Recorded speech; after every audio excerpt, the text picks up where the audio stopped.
And, oh, very nice. First, the last series of Doc Martin ended with a wedding day disaster when the Doc and his bride, Louisa Glasson, of course, both got cold feet.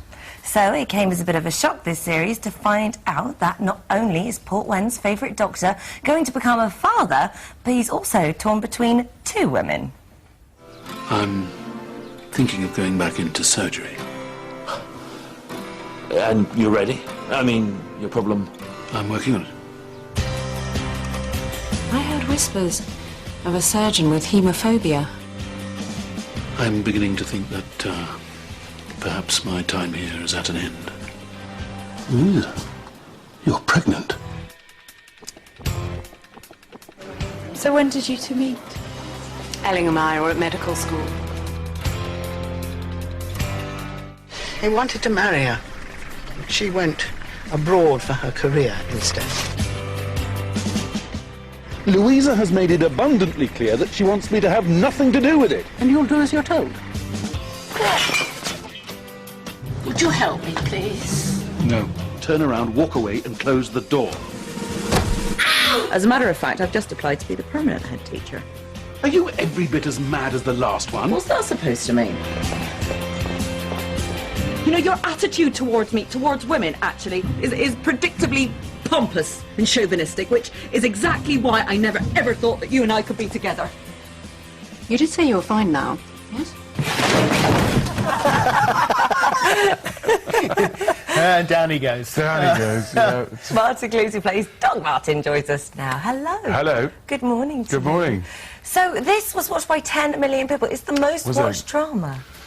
It's best not to think about it, isn't it? Just keep your nose clean, don't bump into the furniture and be nice to everyone. Well, we were talking about this yesterday and saying, you know, it's funny how things hit, you know, and when they hit big, and you end up with such a loyal audience. And great storylines, beautiful scenery, but this terrific, you know, sort of rolling feel-good, and maybe that's what it is. Yes, I don't know why. I mean, there's nothing that... He's horrid, isn't he? I don't know why that makes people feel good. Maybe they feel good about themselves. But maybe they're happy that their doctor's not like that. I guess so, yeah. And we resolve things as they go, but we try and keep the emotional thing going along. And you had the 2 years off, didn't you? Was it yes, well, it's always taken a long time to write and get right. And also, I think Port Isaac in North Cornwall, where we film it, could do without us every now and again. They get a lot of visitors now because of us, but it's a double-edged sword. I think if we went in every year, we'd be really unpopular.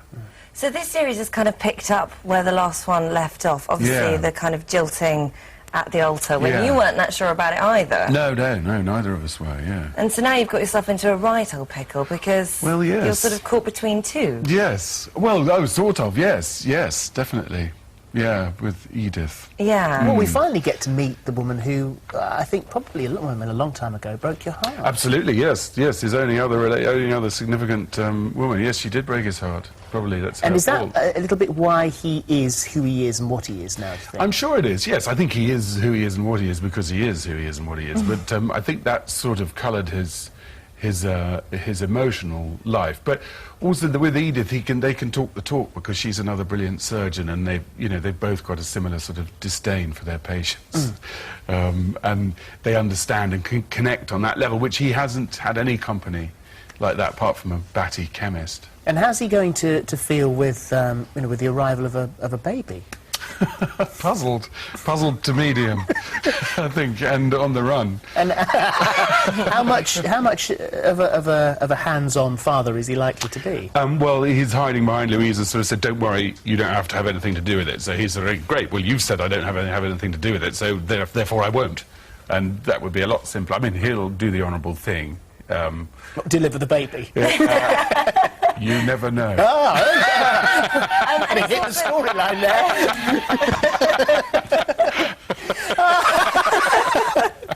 But he's also battling with his demons about he's got a phobia of blood. Oh, terrible. And yet he really wants to go to London and start a job as a surgeon. Yeah, it's all gone so wrong for him that he's setting his whole sights on working with the blood thing, which he has some success with. It's sort of 2 steps forward and 4 backwards, but that takes a turn in the upcoming episode. That sort of moves on apace, that Well, story. you won't ever be allowed to get over your fear of blood, your phobia of Well, blood, because if you I'm just thinking about this from an ITV point of view. Yeah. That if you were to get over your phobia, Yeah. then you would move to London. Yeah. And well, if you're getting 10 million viewers, that's never going to be allowed to happen. They haven't recommissioned it yet. I don't think it'll be very long. Yeah, there you go. But you've ended up having to wander through the streets of Port Isaac with offal in a bag, haven't you? Yes, touching liver and have a bag of blood to Are squeeze. you all right with that stuff yourself, or are you sort of... I actually quite like it. A little light butchery and handling. Yes, I don't mind it at all. I wish I hadn't said that. Yes. So do I. And that does free up your time to do other things as well. So you spend time down there in the house that you rented the last time as well. So you've got. We're down in Cornwall. Yes, lovely house, but no free time, unfortunately. I don't get time to do the things one should in Cornwall. So when you've done that, that's intense. Getting away from that, then the rest of the year you can play in other areas. And, kind of, yes, that's always the plan, but it never seems to work out like that. We're making something about horses at the moment, which is close to your... Oh, yeah. I would say that was... Yes, no, it is. I mean, it is. God, I was riding a polo pony yesterday. Oh, yeah? I mean, yes, I'm meeting all kinds of horses. And what's the story here? What are you It's doing? a Similar bit sort of thing that you did with the dogs? Yes, exactly. Sort of the historical aspects of the species and sort of where their species and our species meet and why and what we do for each other. And also a little spot of emceeing, I hear, coming up. Yes, I am. Yes, at the Albert Hall. Blimey, have you done that? It's a difficult room, isn't it? You must It's a big one. What one are you doing? I did it a long time ago. Wild and Live. It's the Born Free Foundation's 25th birthday. Your viewers will like this. Come and see it. There's a huge concert to celebrate the 25th birthday on the 14th of November at the Royal Albert Hall. Brian Adams is playing. Backed up by Ronnie Corbett, obviously, Graham Norton, Rolf Harris, me, Rula Lenska, all sorts. What a night at the Albert Hall. And Paul O'Grady. Hopefully, it's going to bring Lily Savage. Oh, he said he would never do that again, didn't he? I know, yeah, but he never got rid of the dresses. Well, that's a whole different thing. Yes. Well, that would be something.